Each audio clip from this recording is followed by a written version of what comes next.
Moi, c'est Alison, je suis analyste fonctionnel et aujourd'hui, je vous emmène avec moi.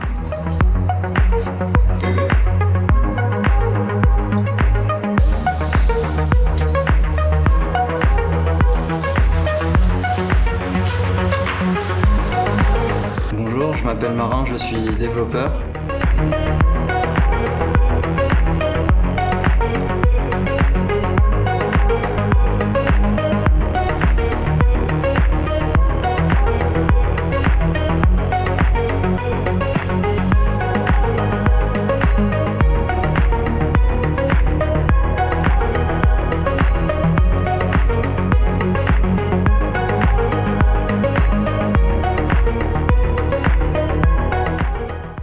La première étape, du coup, c'est de recenser le besoin de nos clients.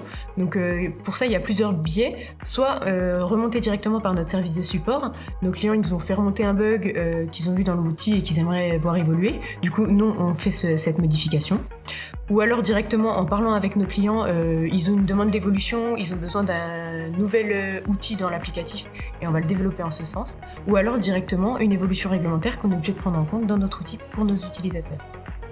Du coup, ensuite, je vais commencer l'étape 2, qui est la phase d'analyse, où je vais essayer de trouver la meilleure manière d'implémenter la nouvelle fonctionnalité dans nos outils. Je vais regarder dans quel écran on peut le mettre au mieux, comment ça peut être le plus intuitif pour nos utilisateurs, quelle est la meilleure ergonomie également. Je vais essayer d'analyser toutes les fonctionnalités pour qu'il y ait le moins de questions possible et que ça puisse partir en développement chez Marin. Je vais également faire des analyses réglementaires, de la veille juridique. Une fois que tout ça est fait, je vais présenter mon analyse à Marin pour qu'il puisse me poser toutes ces questions et que ça puisse partir en développement.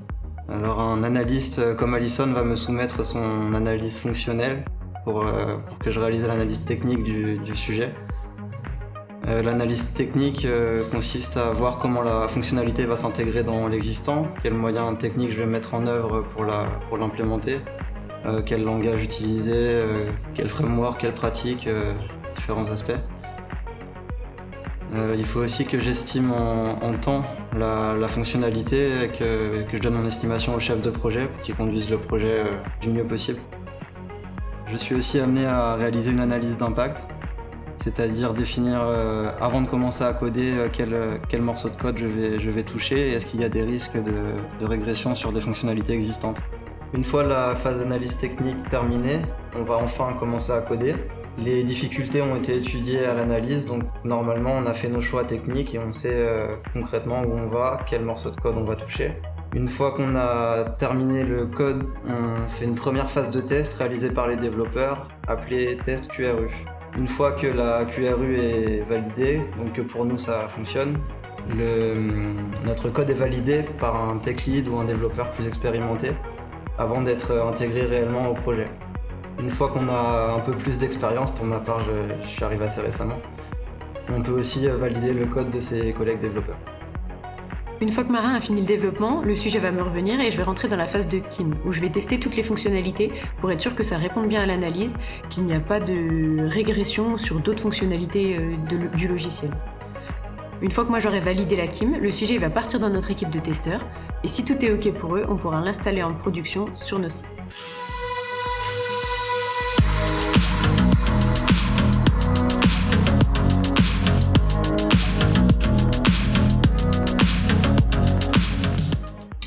Alors moi, je dirais la flexibilité, le fait d'avoir du télétravail, d'avoir des horaires flexibles, on a quand même pas mal de congés, c'est vraiment appréciable pour un équilibre vie pro-vie perso. Et sinon, mes collègues, ils sont super, on a une bonne ambiance et j'apprécie beaucoup. Je suis d'accord pour l'ambiance. Et toi ?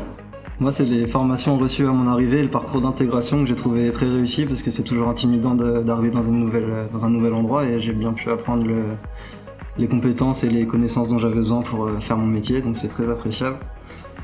J'ajouterais le sens du service rendu, de savoir pourquoi je viens le matin, c'est pour être utile aux établissements publics de santé et c'est quelque chose d'important pour moi, c'est motivant.